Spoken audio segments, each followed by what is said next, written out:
Welcome, everyone. This is the Xoogler community meetup where Mike Lee will share more about JobScan. Also, the JobScan team is here to explain more about how JobScan can help you in your job search journey. But again, for those who were impacted a couple of weeks ago now, about 10 days ago, so sorry that you were impacted that way. But we are here as a community to help. We're now 12,000. It was 12,000 members, now 25,000 members in the Xoogler community. Reach out to us on Slack, on email, if there's anything more we can do to help you on your journey at this point in time. We feel for you, but know that you have a very strong community that wants to help you get to the next stage. And there's plenty of jobs available. And so I'm so glad that Mike is going to be sharing more about how JobScan can help you apply and get those jobs. I first met Mike in New York City. We both actually joined Google in New York in 2006, and he spent about 8 years there. I spent about 8 years there as well. And after his Google journey, he's been a founder. He's consulted for many companies, as well as he's rejoined different companies. And he really has been a strength for me personally as a friend, but also seeing the companies he started and also starting such a great company to help so many people called JobScan. I'm going to turn it over to him to actually introduce himself, but also JobScan from here. Thank you, Mike. Thanks, Chris. And thanks for all your support over the years as well. Chris is a very valuable resource. My name is Michael. I joined Google in 2006 and I left in 2015. So it's been quite a while for me. I worked in New York on Google Ads and Docs and Drive. I left to work with James Hu, who's also on the call here, on JobScan. And our mission was to create tools to empower job seekers, because we saw that a lot of people were making tools that were really focused on helping companies, helping recruiters, and people get placed, but not to empower the job seekers. So that's a mission of JobScan. We have a whole suite of tools now, but the bread and butter and the start of the company was around this idea of optimizing your resume and tailoring it for a specific job that you're applying for. It's a pretty cool tool that will score your match and help you improve your resume's match for a specific job. I'm going to keep it pretty light and short and turn it over to Paige, who will do a deep dive into more about applicant tracking systems, optimizing your resume, and tools and resources that JobScan has available. Yeah, thank you, Mike, and thank you, Chris. We're excited to be here. Thanks for having us. My colleague, Angela, and my other colleague, Sydney, are also on, but they probably will kind of be in the background. So like Mike said, I've been with JobScan now for, I think I'm going on my 7th year, which is pretty crazy to say, but I started as a freelancer with JobScan and my role has evolved. I'm a marketing specialist now, and I have really had my hand in a lot of different places in our company. So I think I'm a good person to do this type of a presentation because I know our tools really, really well. I've had the opportunity to interact with a lot of our users. And I met Mike way back in the day, probably 5 years ago. So yeah, we're excited to be here and to talk about JobScan. I'm going to go ahead and share my screen if that's okay. You may need to give me permission, Chris. Cool.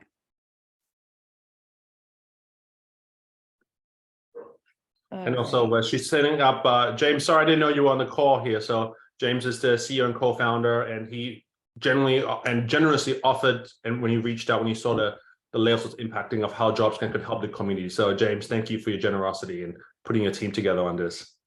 Really appreciate it. Yeah, thank you. Didn't know I was a speaker as well, but I'll hide in the background, let the team, let you guys do your thing. Well, thank you, James. Does my screen look okay? Sometimes it gets shrunken when I share. Okay, perfect. So I'm going to take you through a really short deck just to talk more about applicant tracking systems and JobScan, and just give you some tips for how you can get hired faster. We focus, as Chris said and Mike said, on helping job seekers basically land jobs more quickly. And what real focus is optimizing your resume for applicant tracking systems. I think some of you may know what those are. Some of you may not. They're often called resume robots or resume screeners. And the vast majority of companies use them today. I have a stat a little bit farther ahead here, but our focus is not just really not writing like a perfect, beautiful, pretty resume, but instead optimizing that resume to get the type of job that you're looking for. So here we go. So a little bit more about applicant tracking systems. These are used by hiring managers to parse your resume into what's called a candidate profile. So when you shoot off your resume on it to an online application, it will likely go into an applicant tracking system. And rather than just putting your resume right in front of the hiring manager, the ATS pulls it apart and puts it into a candidate profile. So while the hiring manager may look at your resume later, they do have the option to do that. Most of them are using the ATS to help filter those candidates and find those that are, the highest ranking. And how they do that is by running a search within the ATS by keyword. The keyword may be a skill, a job title, sometimes a location. So our JobScan scan tool helps you figure out what those keywords are based on the exact job that you are interested in applying for. And 99% of Fortune 500 companies are using an ATS. So if you're applying for a job online, you can be pretty sure that you're applying through an ATS, even if it's not super obvious. Here's an example of what it looks like from the hiring manager end of an ATS.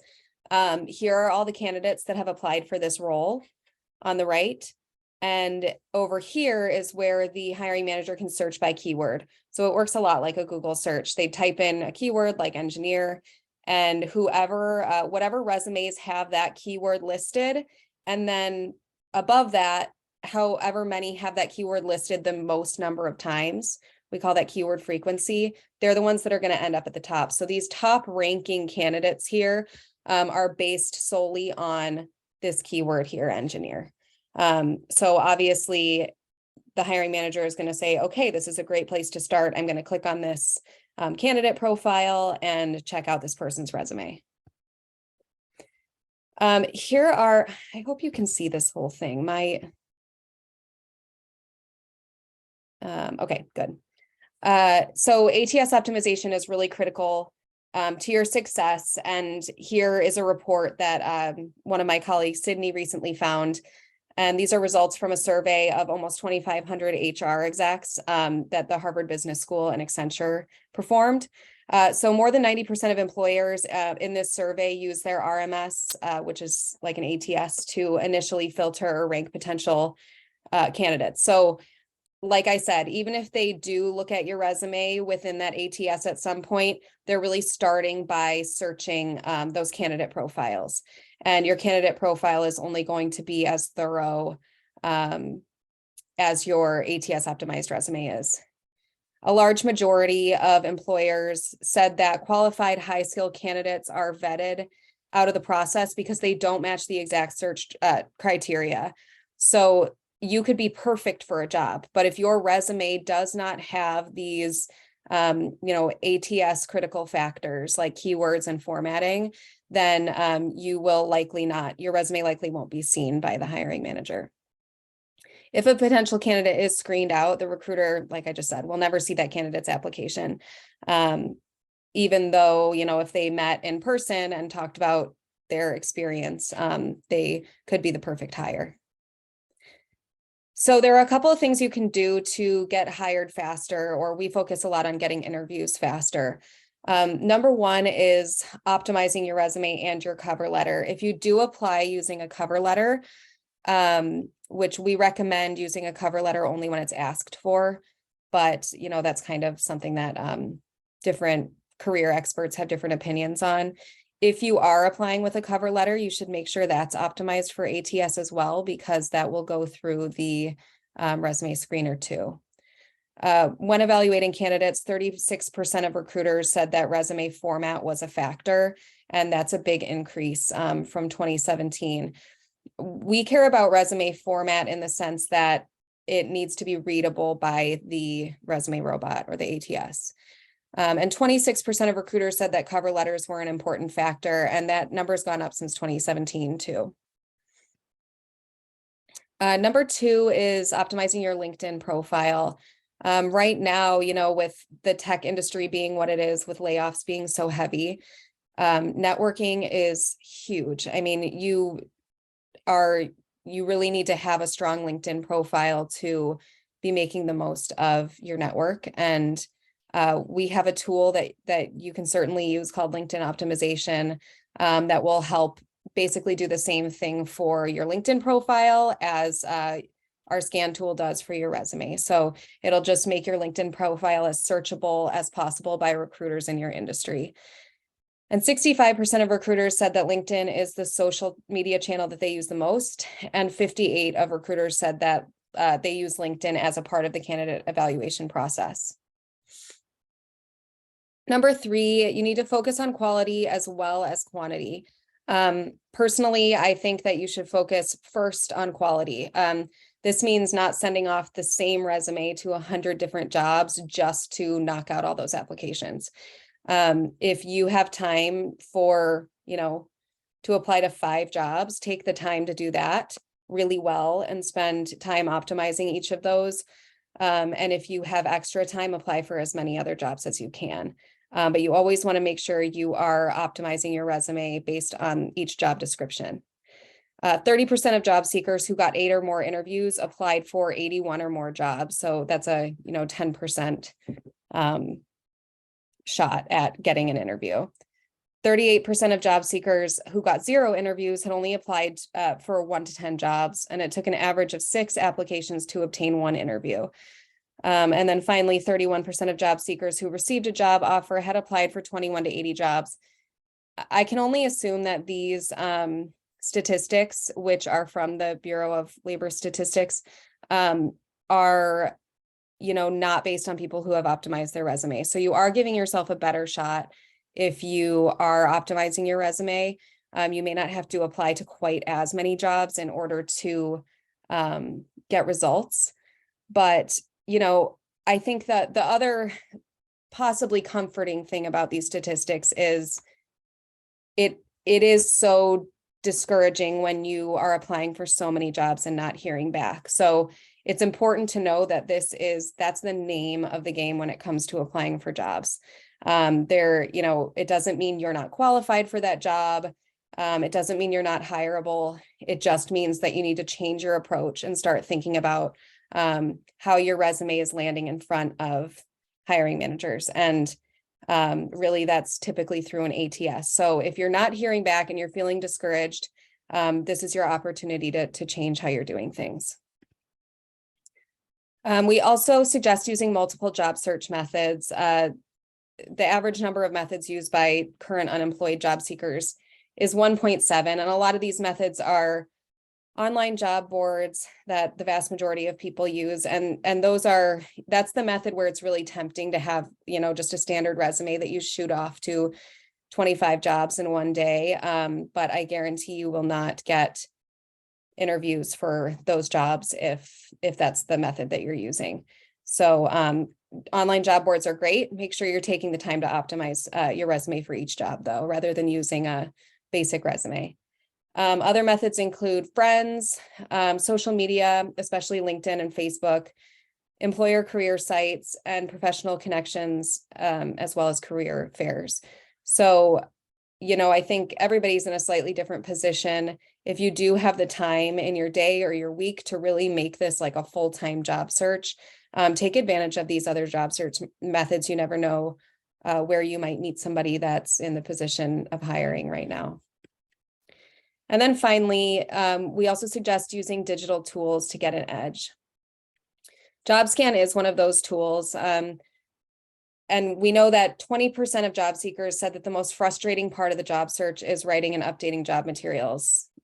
That's true. And that's, not going to change, but there are ways that you can automate that process and make it easier, make it, less time consuming, and just give you the reassurance you need to know that when you do send off that resume, and it often can feel like you're sending it off into a black hole, it can give you the reassurance to know that you're doing everything that you can do to put your best foot forward and make sure that every hiring manager is seeing your work experience in the best light possible. It takes about 1 to 8 hours to make a resume. If you spend 8 hours on a resume and apply for 50 jobs, you'll need 400 hours to apply for those jobs. If you're spending just 3 hours a day doing that, it would take 4.5 months to apply for enough jobs.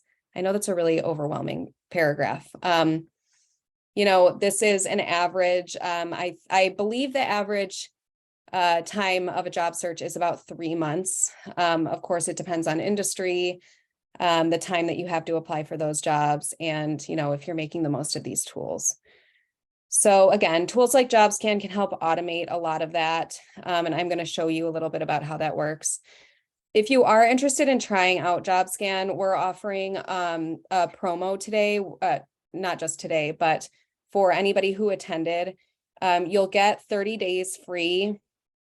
And after that free trial, you'll also receive 20% off future charges. So not just the first time, but for every subscription period, you'll receive 20% off. You do need to type in or copy this entire code here. I can put it back up at the end, and maybe somebody can share it in the chat if you wouldn't mind. So I'm going to take you over to JobScan and show you not just about how JobScan works, but just about how you can optimize your resume.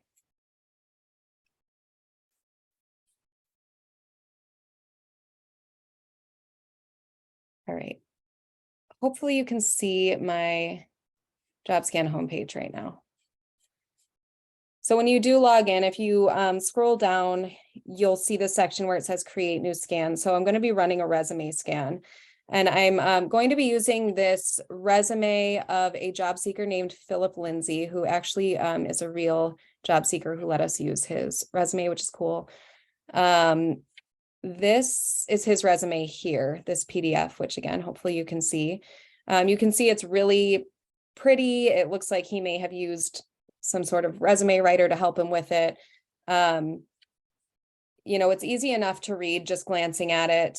And you would think that this is probably a pretty good resume to start with. So what I did is I downloaded that resume and I uploaded it into JobScan right here. And then I also copy and pasted in a job description, which I believe was a job description from Deloitte, for a UI UX designer, which matches Philip's industry. So then I'm going to hit scan. And what this is doing is it is comparing that resume to the job description, and it's going to tell me how well I match for that job based on my resume. Right now it says low match rate. That is really not super unusual when you're first scanning your resume in. It doesn't mean that you are a bad fit for that job. It just means that your resume isn't quite ready, to send off. You won't rank highly in that ATS if you send your resume right now. So the first thing I'm going to do is click on this Power Edit button over here, because this will show me how the ATS would have parsed the resume in the first place. Our scan tool mimics an ATS, so it shows us, how well each resume would really parse. So you can see already that the formatting did not stick when it went through our ATS system. It formatted kind of weird. It doesn't have those pretty boxes anymore, and that's because ATS, the vast majority of them, don't know how to read columns and tables and text boxes, things like that, which is why you want to keep the formatting super simple. And a recruiter, so actually what I can see here when I scroll down is that because of text boxes, some of these words are getting cut off. So especially down here in this design tools section. It used to say design tools, first of all, plural. And the last letter is cut off of a lot of these design tools. So the ATS did not like how those were formatted and it actually cut them off, which means that if a hiring manager were to go in and search their database for something like InDesign, that term wouldn't come up. You wouldn't come up as a, good candidate because that last letter is cut off here. So the recruiter might still look at your resume at some point, but they will probably be filtering candidates by using that search feature to begin with. So what I'm going to do just to show you a little bit about how that works, so I'm going to go back to that PDF. And a little hack you can do is type in this InDesign. So I'm searching InDesign, and it's highlighting the first letters of InDesign over here, but it's telling me that no results were found. And that's kind of a good way to see what the ATS how it might be searching your resume. So I know that there's something wrong with the formatting of this resume, because even when I try to search it in this PDF, it isn't picking up that search term. So the computer couldn't find InDesign, even though we can clearly see that it was on the resume. And that's because the resume has columns and tables and other visual elements that just aren't working. The computer's unable to understand that text, basically. And the Harvard Business School, that same report that I was showing you before, they actually, in that survey of all those HR executives, they found that the majority of them are using their recruiting system to filter out all of these potential candidates. And that's before anybody even looks at their resume. So it really is a big deal if your resume is not searchable. So for the sake of time, I rebuilt the formatting on Philip's resume already. And let me find it. So I'm going to copy and paste this. You can see it's kind of just like a super simple looking resume now. A lot of that fancy formatting is gone. And then I'm going to go back here to JobScan.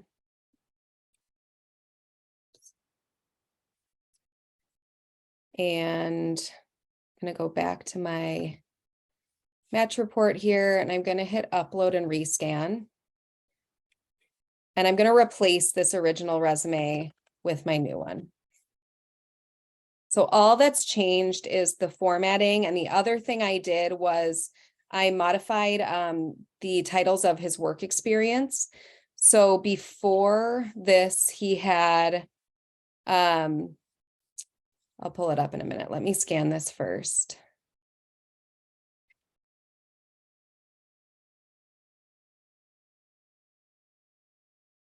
Okay, so you can see that my match rate started as a 24%. And now that I've only changed that minor formatting, it's gone up to a 27%. And the other thing that I did was his work experience used to say UX, UI design experience, and then he just had the work experience listed below with no mention of UI or UX. But because I know that that's an important search term based on what I saw in Power Edit, right here, I saw UX design, and I also know that the job title is UI UX designer. So that's something that I wanted to work in here. I started making these experience sections. I labeled them UX case study, UI case study, UX case study, and that just helps take care of some of those keywords that are already listed on there. Let's see, what did I want to do next?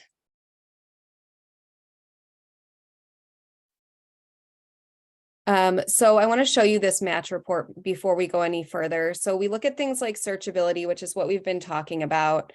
Things like contact info, job title match. If you can include the job title in your resume, that's a great way to become more competitive. It's all about doing it naturally, though. You never want to add things just for the sake of being searchable, because that end goal is to always get your resume in front of the recruiter or the hiring manager. And once they see your resume, they'll, know right away if you were just keyword stuffing to try and look, more competitive than you are. We also look for things like section headings. We want those to be really clearly labeled, just work experience, skills, education. Don't try to get fancy with those section headings, because the ATS might not recognize those headings and they may parse that information incorrectly into your candidate profile. Our next section here is hard skills. This is the most important section. It will give you the greatest increase of your match rate, which, by the way, I don't think I mentioned. We tell people to aim for a 75-80% match rate, but any improvements that you're making to your match rate will make you more competitive, especially if the other people applying are not using JobScan and they're applying with these really low match rates from the start. Then even if you're at a 65%, that makes you highly competitive. So I would go through this list and look at all of these skills. There are a lot of red X's, so I would probably just start addressing those red X's, because that means that I don't have this skill listed anywhere in my resume, but it's a skill that's mentioned in the job description. And that makes it something that I should add to my resume as well. So I'm going to go back to Power Edit, because I think that's the easiest way to add these and rescan and find out how it's affecting my match rate. It's listing all of the most important hard skills on the left side right now. So if I go through these and just add them where I can, then I can watch to see how that's affecting my match rate. So I think what I'm going to do first is address this skills section down here. So he has a skills section, but I can see that actually everything in his skills section is a type of design tool. So because I know that design tools, yeah, there it is. Design tools is a keyword that I need. I'm going to change this section heading to design tools, but it's also good to have a skills section. So after adding that, I can see that it raised my match report 2%, or my match rate 2%, and now I'm at a 29%. But I'm also going to add a skills section, because that's a really good way to just quickly update your resume. If you are adding skills to your skills section, it's good to also add those into your work experience section where it feels natural, just so it, again, doesn't feel like you're just keyword stuffing your resume. So I'm assuming that Philip has experience in wireframing. I'm going to add that. But I also noticed up here that he has wireframes. Most ATS will not recognize different versions of the same word as a match. So if you can change, a really easy way to get that keyword added to your resume would be just to change this to wireframing, as long as it doesn't sound weird. And then that would bump me up to that 31% without even having to add it to my skills section. But I'm just going to go through and add some of these skills. And I can see how that's improving my match rate little by little. So I'm already at a 35%, and I still have all of these red X's that, if they apply to my experience, I can easily add those to my skills section or other parts of my resume.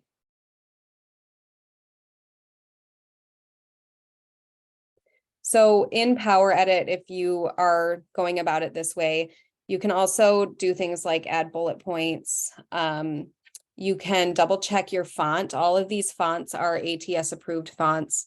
There are certain fonts that they don't like, but all of these are ATS approved. And the thing about running a resume scan is you do need to first have a resume built. If you're starting from that process, we have a free resume builder. One thing about resume builders that you may or may not know already is that the vast majority of them will let you get all the way to the end, and then they'll ask you to pay like $10 to download your resume. Ours really is free, and it can take you directly into our scan tool afterwards. So it just kind of expedites that process. Our whole theory is just to make this as easy and efficient as possible for you. So when you're done using Power Edit, you can download your resume or you can save it. If you save it, it'll save to your scan history up here. I'm going to go back to my match report for just a minute to make sure I covered all my bases. But like I said, I would spend the most time going through this hard skills list. Make sure you always click that show more button, because there will be a lot of words hiding.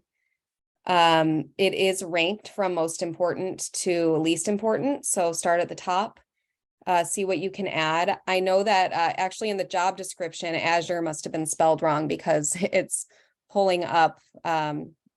It's just spelled wrong here. So what you can do if you see something like that is you can hit report, and you can say, you know, not a skill, or other, I'd probably say other, and I would just say misspelled, and then I would report it. And then it will, oh, now everybody has to watch me try and spell misspelled. So it'll get rid of that term. And that will sometimes raise, yeah, it raised my match rate a little bit because that very important skill was taken off the list. So yeah, I would start at the top, work my way down, pay attention to the keyword frequency. If there's a keyword that's added or that's mentioned like 3 times in the job description, only once in your resume, try to add that one, you know, up to 3 times.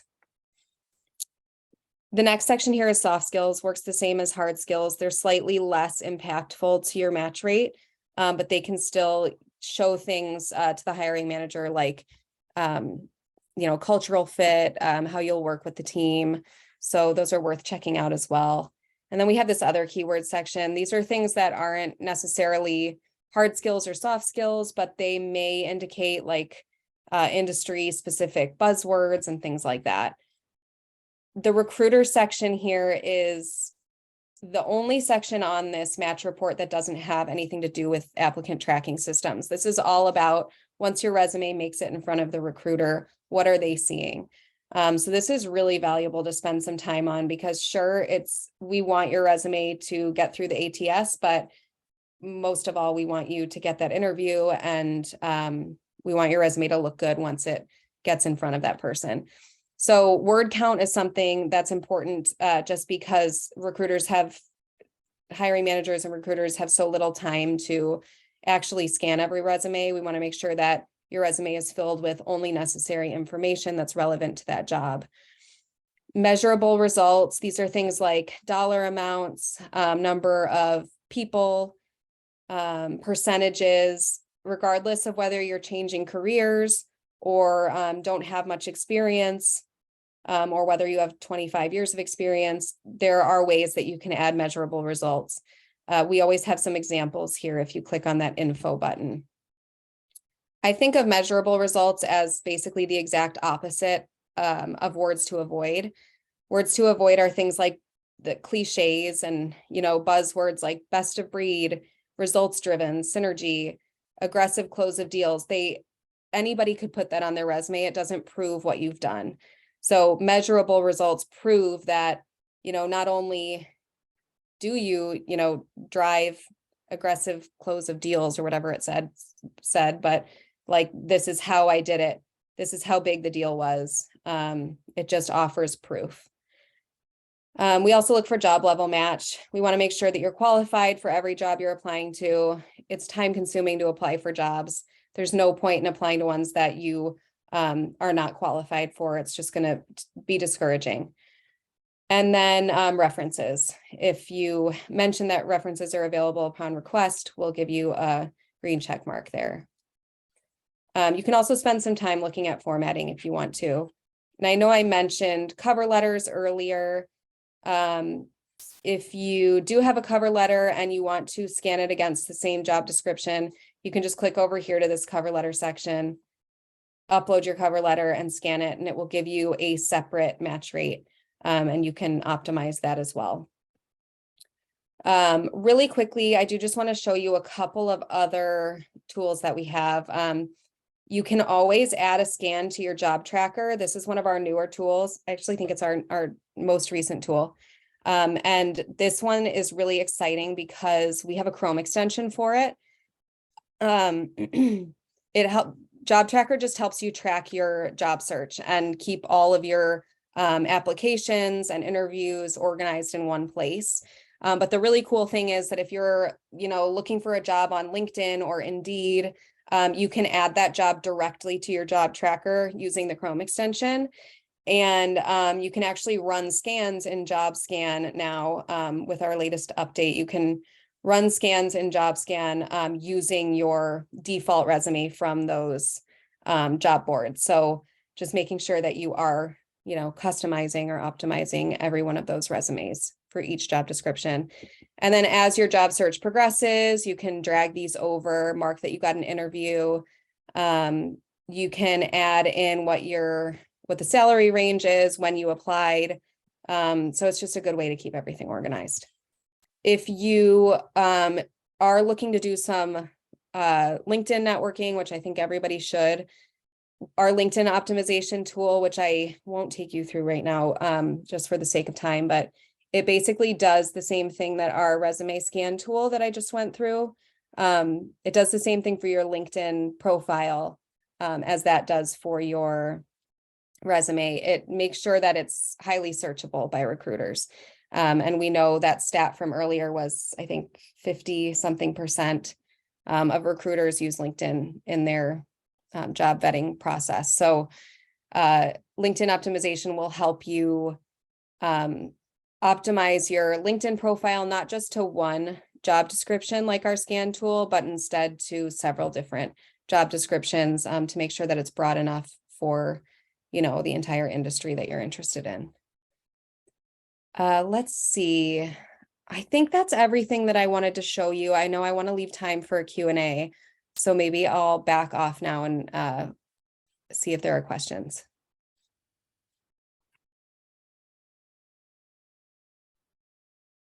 Thanks, Paige. So questions we will be taking from Dory. Chris, can you repaste the Dory link just in case anyone joined late? Sure, absolutely. And here we'll go through Dory. Also as a reminder, there's the JobScan it's a freemium product. There's tools and resources on there that are accessible for free. If you want to use some of the premium features, those come with if you use this link, you'll have access to them for 30 days. After that, you'll get a 20% discount on your ongoing subscription afterwards. Yeah, you can always use our resume scan tool for free. I believe you get 5 free scans when you register and then 2 every month that roll over. Our premium tools are that LinkedIn optimization, Power Edit, which I was using. So those are things that you would have to upgrade for, but you're more than welcome to use JobScan for free and, use it to supplement your job search. And there's also a lot of resources on JobScan, like resume templates, a lot of content that describe different situations, a learning center. So yeah, there are part of it is just free, and then part of it is premium. So yeah, our learning center and our blog are super useful, and of course, always free. So yeah, this is a link. We'll get it sent out later as well.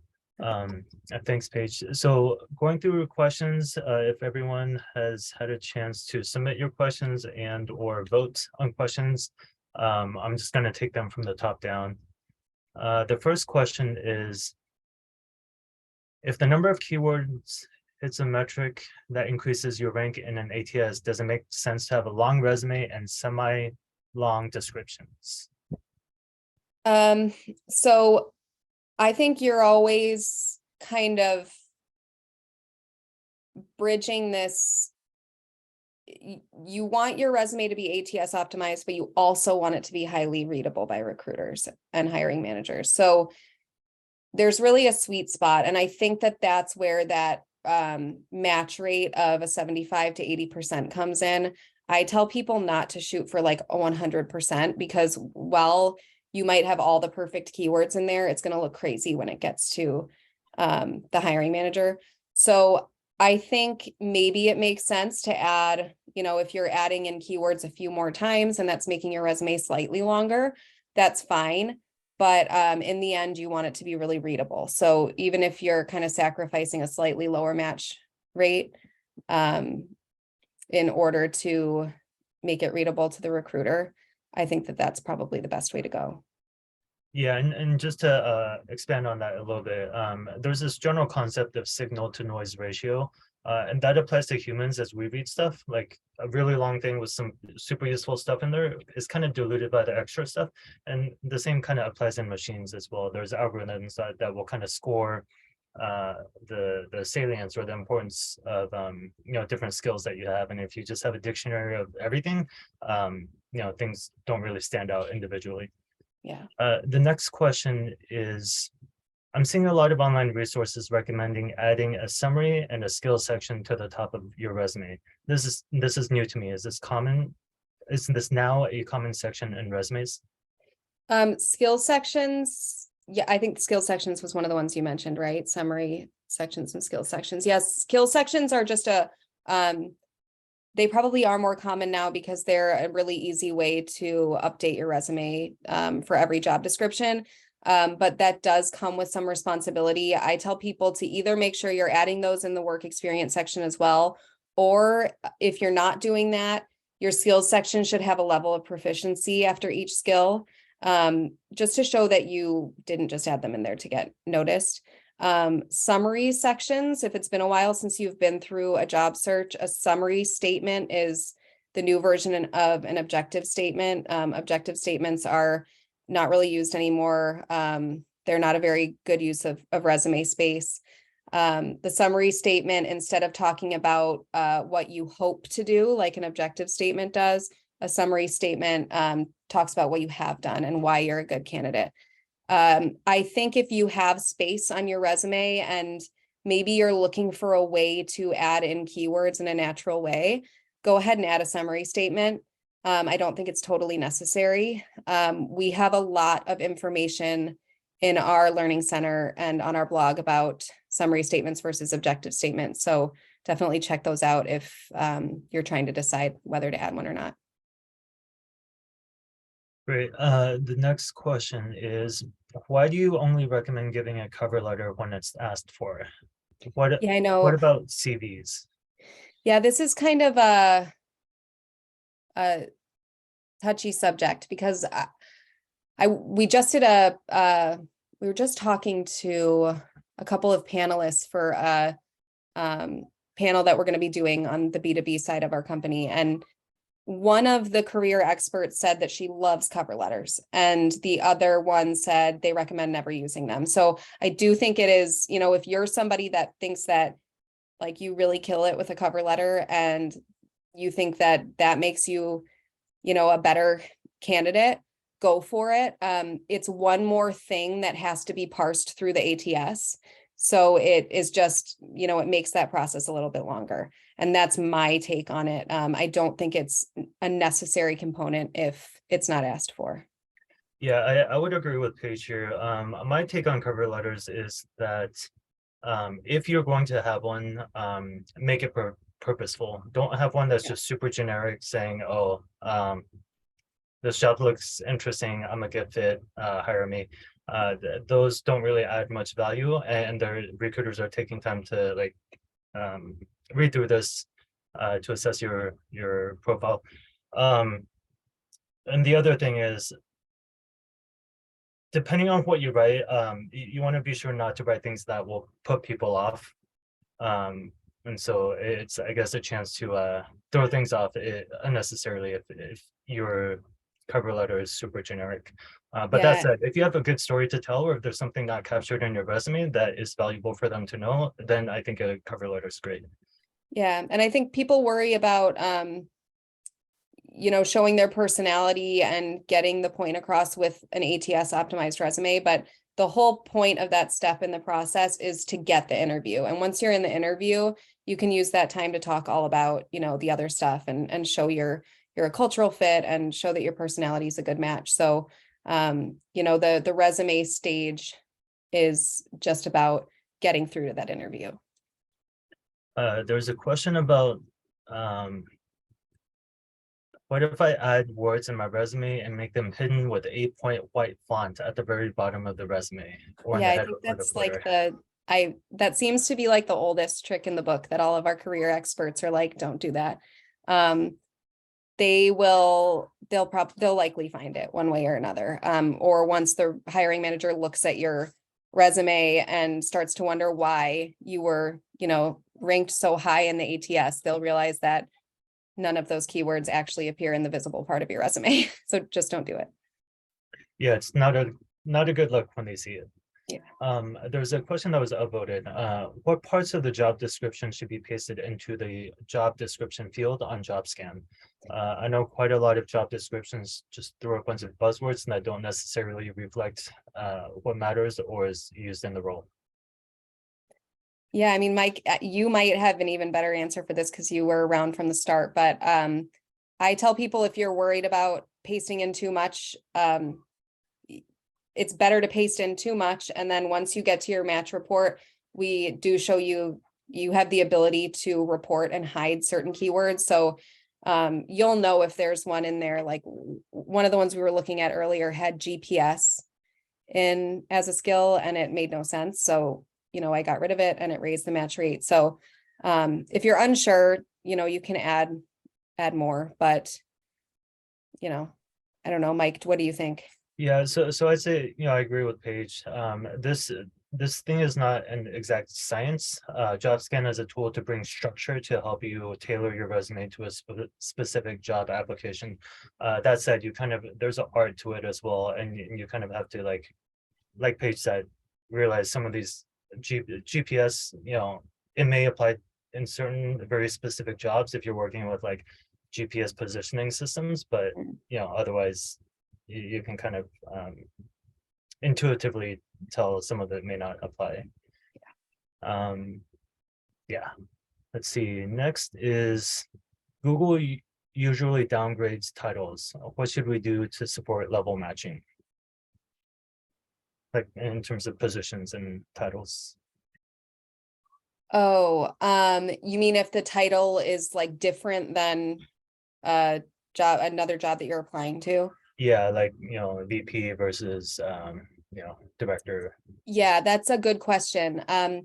If your role at Google, I would say, is equal to, a role at the job you're applying for, that was a higher level, I think it would be okay to, on your resume, say that was your, your former job level.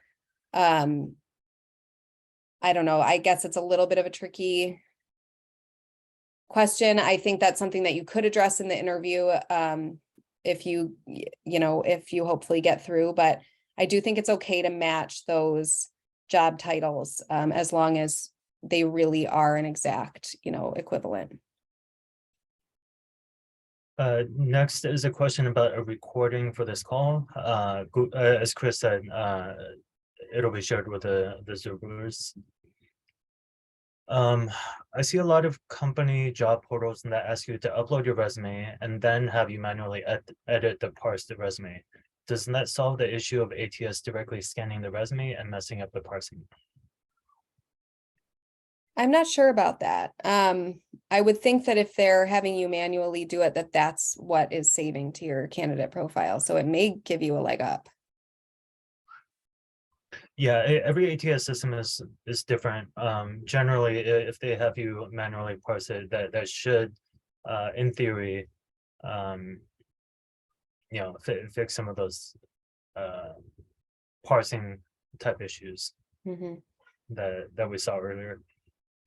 The next question is when there's a question about how did you hear about us with no referral, what answer would increase visibility? For example, LinkedIn, social event, or company site. I'm not totally sure. I think we have a lot of really good resources and videos that we've done with career experts, so they might be a better resource than I can be on questions like that. But I think always just be honest about how you heard about them. If none of those apply, then it's fine to say none of them apply. If you're the right candidate, it doesn't really matter. Great. Next question is, would you ever include a photo on a CV or resume? I don't think on a resume. I know there's also a lot of concern with ageism one way or the other. So I don't think it's ever really necessary to include a photo on your resume. I don't know as much about CVs, but I don't think you can be penalized for not having one. Yeah, I would generally agree here. The only possible exception is if I know different countries and regions have different norms. And so I'd say whatever the norm is, but in the US, I think it's definitely not something I would do. The next question is, if you have years of experience, what's the ideal number of pages? Can it be as many as 3 to 4 pages? What I have heard from our career experts is, as long as all of that information is relevant to the job you're applying for, only include the types of experience that are relevant. If that makes your resume longer, fine. But you can, say that you can put just the job title of jobs that you had that were not relevant, and just don't put a job description underneath it. Yeah, I'd agree with that. And I kind of go back to what we talked about earlier, where for both machines and humans, there's this, signal to noise ratio that you kind of have to be, you have to keep it in mind. And so like more is not always better. Yeah. One thing I used to tell people here about resume length is a lot of recruiters, if they are actually going through a lot of resumes, a lot of them will just read the first page. And so, you should put your best foot forward on the first page and not bank on them reading the additional pages. And so if there's very pertinent or valuable information on the following pages, try to like somehow bubble that up to the first page. Yeah, that's part of the reason hiring managers don't like a functional resume, by the way. Next question is curious about stats and application regarding applications. Are they focused on direct applications through career sites rather than networking? Right. Stats about applications, yeah, are they just only direct applications through career sites, or does it also include applications through networking? I don't fully understand that question.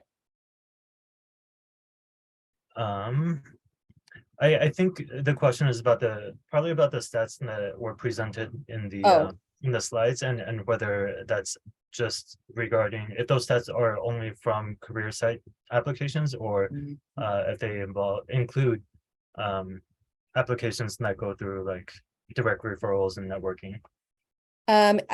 I think that they probably include all of them. That was from the U.S. Bureau of Labor, I think. So you can find out more if you go to that site. Yeah, U.S. Bureau of Labor Statistics. Got it. Thanks. And there was a comment in the chat about a question that was skipped or else it was reordered. Do these tips apply to all levels of hiring, including executive positions? Yeah, definitely. I think my take on it is things like networking become a lot more valuable if you are like at an exec level. I think those positions are the ones that are going to hire more often from connections and word of mouth.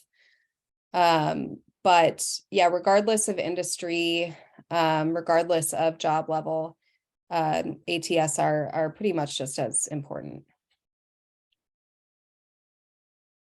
Sounds good. We have just a couple minutes left. There were some follow-up questions in line in the chat here. So the first one is with respect to job titles, we were talking about aligning it with what's in the job description. what if they call, the question is, what if they call your previous employer and ask about your job title, and they'll think you lied? I think what I would probably do is, if it's a lot easier if it's not, I think the job level is a little bit of a riskier move to say that you had a higher job level when you didn't. If you need to do that, I would put something in parentheses right next to it saying like, this org, called this job equivalent level, blah, blah, blah. If it is just a job title or a job title change, like if here at JobScan, I'm a marketing specialist, but somewhere else I'd be like marketing coordinator. I think that's less risky. If you're at all concerned about it, just don't do it and focus on those other keywords that, you can be fully, honest about. Yeah, in general, you never want to lie on your Yeah. resume. It's not something I would ever recommend. But if it is just a matter of aligning things, that's much more okay. So for example, if at one place your title is something like, I don't know, software design engineer, or so let's say software design developer or something, or code monkey, whatever it is, and what you're applying to, they call it like software engineer or something a little bit different, but it's essentially the same thing. There, I think it's much more okay. Definitely. Let's see. I think we're about at time. Let's see. One more question here is, how many bullet points should you include under your most recent job and second most recent job? I don't think there's a perfect number. I think as many as you need to include, without it becoming, too wordy and irrelevant. Yeah, that makes sense. And then I think that's it for clarifications. And we are also at time. Chris, closing remarks? Sure. Thank you so much, Paige and Mike, for going through all this. This is wonderful to Thank see you. all these amazing tips, but also the offer that you have. I think there's two things I want to make sure we cover. One is feel free to stick around after this. We're going to do breakout sessions just with all of you individuals. I know what a lot of people are asking is to connect with everyone else. So we'll do this right after that. Second piece is, if you have not looked for the Xoogler LinkedIn group yet, feel free to add yourself to it. As mentioned in this session, networking with your Google friends, ex-Google friends are probably one of the better ways to actually get some of more the senior level jobs. So I'm sure there's a lot of people in that group that would love to assist you. In an hour's time, we're actually having a new session on consulting. So for those who are actually considering a different career path versus joining full-time jobs or trying consulting between now and your full-time job, please look at the Xoogler Slack for the link to that.